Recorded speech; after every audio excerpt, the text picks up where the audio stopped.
Welcome to Popternative, where we dive into topical discussions from the worlds of pop culture, social media, and sports. Here is your host, Peter Remoliotis, aka PD Beats. Hello and welcome to the Popternative podcast. It's the podcast and talk show where we have digital discussions from the worlds of TV, film, pop culture, social media, everything really depending on the guest. We talk about it all. As always, I'm your host, Peter Remoliotis, and on social media, you know me as PD Beats. My guest stars in a show on Freeform and Hulu about mermaids called Siren. We're with Rena Owen. Rena, welcome to Popternative. Thank you. Thanks for having me, Pete. It's great to be here, Pete. What did you say, Pete? PD Beats. PD Beats. I love that. PD Beats. Very happy to be here. Absolutely. How's the quarantine been for you so far?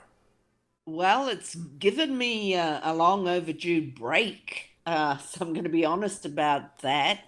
It's been nice to be in one place for longer than a minute. Mm-hmm. It's given me downtime and it's given me catch-up time. So, I'd kind of been on a relentless schedule for the last few years of back-to-back jobs in multiple locations. So it was kind of go, go, go, go, go, go. Mm-hmm. We finished shooting Siren in mid-December. I came back to LA for Christmas. I went down to New Zealand in the new year for 6 weeks. I came back into LA for work mid-February for 3 jobs, and then they all slowly but surely got shut down. Mm-hmm. So I'm like, oh, okay, I'm finally getting a vacation. It's not on an island. It's not in Hawaii, but I'm making the most of it while I've got it. For sure. No, absolutely. Whether people act, whether, they sing, whether they write, whether they direct, I call you all storytellers. When did Rena Owen decide that she wanted to be a storyteller? Yeah, I think from day one. I came out, it's kind of in your genes or in your makeup that I do believe that we're all born to be good at something. And I was definitely born a creative. I was hypersensitive, overly emotional, very dramatic.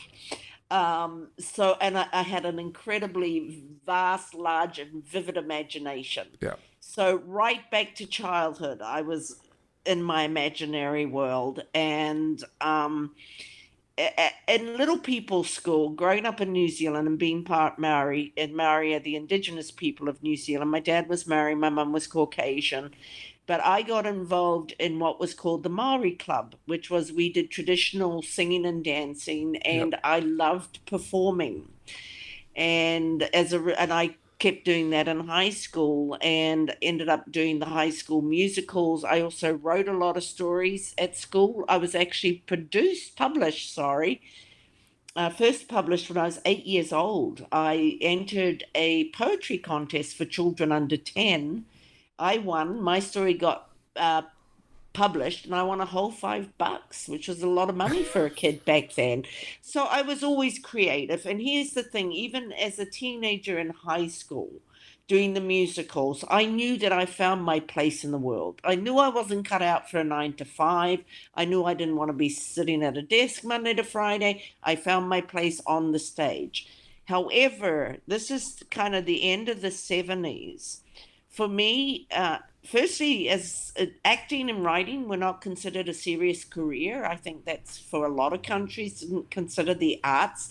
Your parents would always be, you got to get a proper job. So they weren't considered a career. As a woman's career options in the late 70s were you could be a secretary, a teacher, or a nurse. And thirdly, as a little brown girl, I didn't really have any role models. So I applied for teaching and nursing and got accepted for both and ended up going nursing and got back into the arts post-nursing. I actually qualified as a general obstetric nurse, and I went to London and I got caught up in the entertainment industry and the arts there, and eventually ended up going to drama school in London.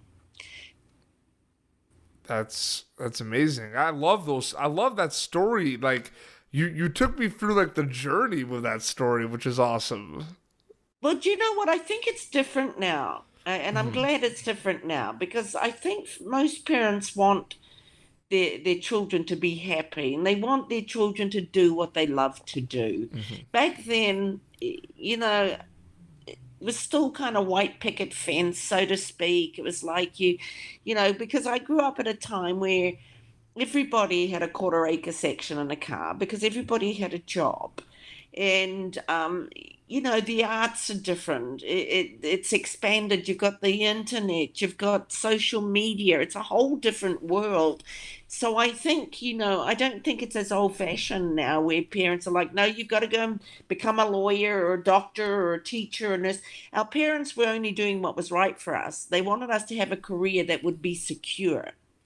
But I think if you're born to do something, not everyone pursues it. And a lot of people get to 50 and quite miserable because they've done that job that was the safe, secure job, but they haven't really been true to themselves. Yep. So it does take courage to be true to yourself and go against society's expectation of you or your parents' expectations of you. And it was interesting at the time when I told my parents I'd signed up to go to drama school, my dad was like, well, it's a shame you've given up your medical career. But I tell you what, the first play that I was in professionally, and I got great reviews, and I sent these press clippings back to my father in New Zealand, and suddenly he was like, well, his daughter was in the newspaper. So suddenly maybe this acting thing wasn't such a bad idea. So they come around. Parents just want their children to do well and be happy and healthy and make a living. For sure, for sure. So, I told you before we started, Siren is an incredible show. You were my fifth guest from Siren. And what's really cool, right, about Siren is a lot of TV shows or movies, someone will ask you, like, hey, Rena, what's your show Siren about, right? And sometimes, or like, tell us about your new movie. And sometimes you have to kind of go and explain, well, it has to do with this and that. All you got to do for this show is say it's about mermaids. It's simple enough, right? That's right. And that was the first line. This story is about what happens when a real life mermaid comes to land. And the twist is our mermaids aren't comic book mermaids. Our mermaids are top level predators and they will bite your head off if you mess with them. Mm-hmm. It's a crazy world. And what I find really interesting about Siren too is, when it came out, season 1 came out, and I love the development of your character, especially season 1. Your character, a lot of things. You're in the know, or you're being very sneaky about it, and you know what's going on. But it didn't take that long for the fandom to kick in for Siren, right? Yeah. It seemed like it got a pretty big following pretty quick. It did because it was unique and it was different and it was just touching on elements and storylines that resonated with people. It kind of like, even when I read it, and I don't watch many shows, but I watched this show, and when I read Siren, it reminded me a bit of Grimm. It had some grim qualities to it, where you had these species that had never been explored before, and that you had hybrids. One being the main hybrid is Helen, but you're dealing with a species that people don't really know a lot about, and it's a threatening and a dangerous species, and it's set in a very identifiable small coastal town. I grew up in a coastal region, so that was kind of 101 for me. I used to go and earn my high school pocket money working at the beach in the tourist resort. In Bristol Cove is a tourist resort. And I just think it had a lot to offer that was unique and fresh, but also a formula that was familiar. Yeah. Can you hear that siren in the background? Yeah. Yeah, is that fitting as you're talking about Siren? Even though it's not Siren, and instead they've given me the sound effects. I live not far from... That's a biggie. I live not far from Cedar Sinai Hospital, so I'm sorry for what's happening out there, but we got siren sound effects. I know. I read a very interesting statistic about you because moving away from Siren, or not a statistic, a fact about you, you are one of 6 people in the entertainment industry that has worked with George Lucas and Steven Spielberg. I know. And you know what? That came from the fandom. I had no idea. But that's nuts looking back. That's It pretty is crazy. nuts. It is nuts. I was at a convention for Star Wars, and this person came up and wanted my autograph on an action figure or whatever it was, and he said, "Do you realize you're one of the very few actors that have worked with George Lucas?" I said, "No, I had no idea." And he said, "Yeah, look it up." I Yeah. looked it up, and at that time it was only 5. It's now gone to 6, but I'm the only female, so I'm the only actual actress. It That is is crazy. That's And amazing.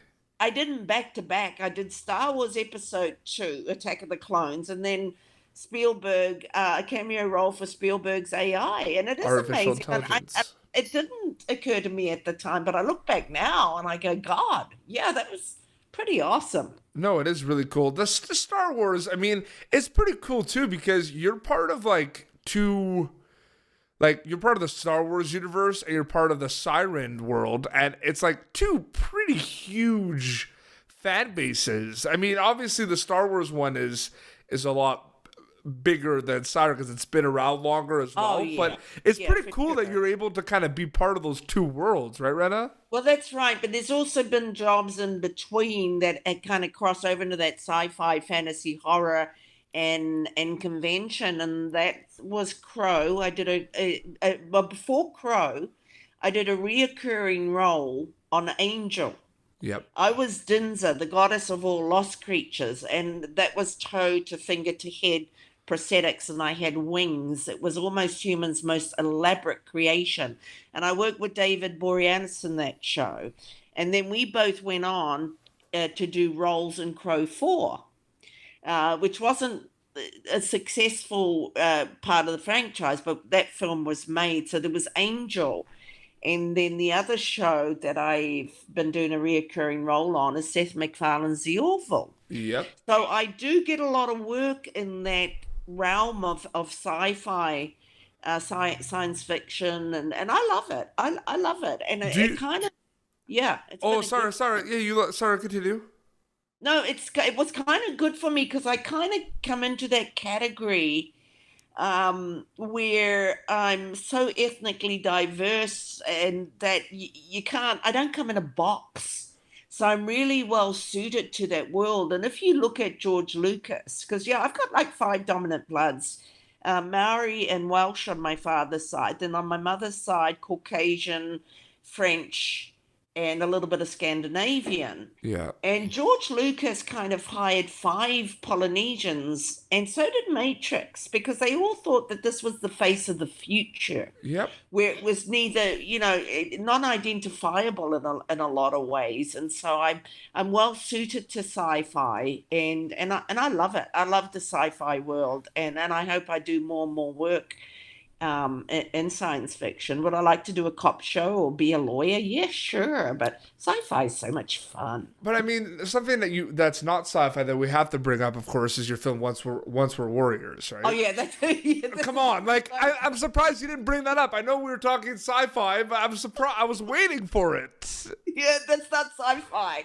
I know, but I was waiting for the segue. That is like, well, that's the film that launched me. That started it all, right? Morrison, and also Cliff Curtis has had a huge career with Walking Dead, and he's been in a lot of big movies. Cliff Curtis, and he's now doing Avatar. Mm-hmm. And it's interesting because he got killed off in The Walking Dead, which meant he could do Avatar. Whereas for me, there was a possibility of doing Avatar, but the Siren pilot got picked up, so went to series, so I couldn't do Avatar. But yes, that film, Once We're Warriors, launched all of our careers, and George Lucas was a fan of Once We're Warriors, and he wanted both me and Temuera in Star Wars. Gosh, something major has happened because that's fire trucks now. Wow. More sirens. So he wanted us, but they originally negotiating for me to play Captain Typho, who was the security guard who wears the eye patch with Padme. And but then George realized that all those scenes were too woman heavy and they needed to make that a man. So Jay Lagaya got the role and he's fantastic. But they're like, he still really wants to work with you. And there's this alien called Ton Wee. Would you be out? I said, yeah, sure, I'll play an alien. And it was a great fun role. And she's a great role. And she became quite the beloved character, Ton Wee. So I'm grateful for Once for Warriors because that is absolutely the film that gave me an international career. 100%. So you mentioned international career. I gotta mention it. We're gonna go back to you look at I find it unbelievable right now. We're in quarantine. A lot of content is being consumed right now. A lot of shows are being watched. A lot of movies are being watched. What I find interesting is, especially with like a film like Parasite that was from South Korea that won Best Picture, there's so much amazing content from all across the globe. And like not even subtitles can stop people from watching it now. What do you think about that? Because I feel like we're really transcending into, we're all able now to discover so much more content because of streaming services like Netflix and Hulu. Like it's amazing to see, right? Oh, absolutely. I mean, we're like drowning in content. It's It's like there's crazy. so much to choose from. I mean, I've got Netflix. I have just recently signed up for Disney Plus, which comes with Hulu and ESPN. It's like, and I watch a lot of stuff on network, so I'm like spoiled for what I get to watch. It's like, do I miss being able to go to an actual cinema? Yeah, sure, but I can't complain. I mean, yeah, it's open. It's basically the internet made the world a lot smaller because people were able to do business globally by staying at home. They didn't have to travel anymore. And I think lockdown has even reinforced that, how much we can still be productive and how much we can get done from staying at home.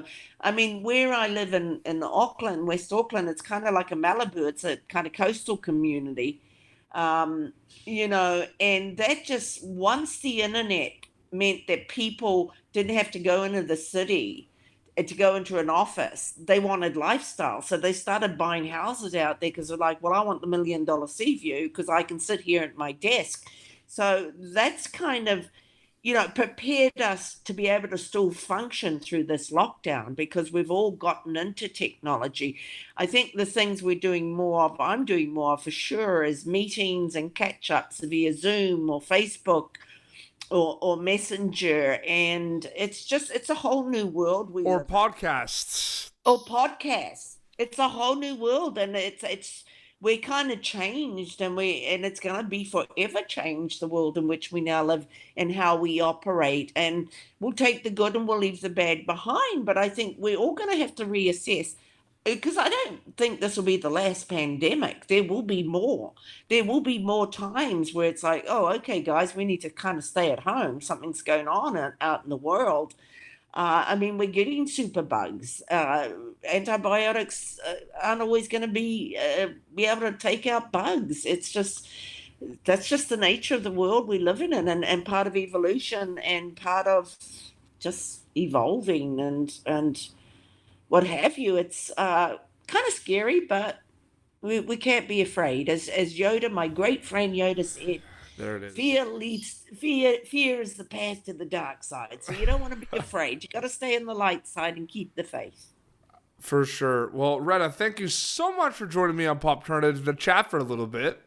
Oh, you're so welcome anytime, and just hang in there. And if we've got 3 episodes of Siren to go, we've got Yep.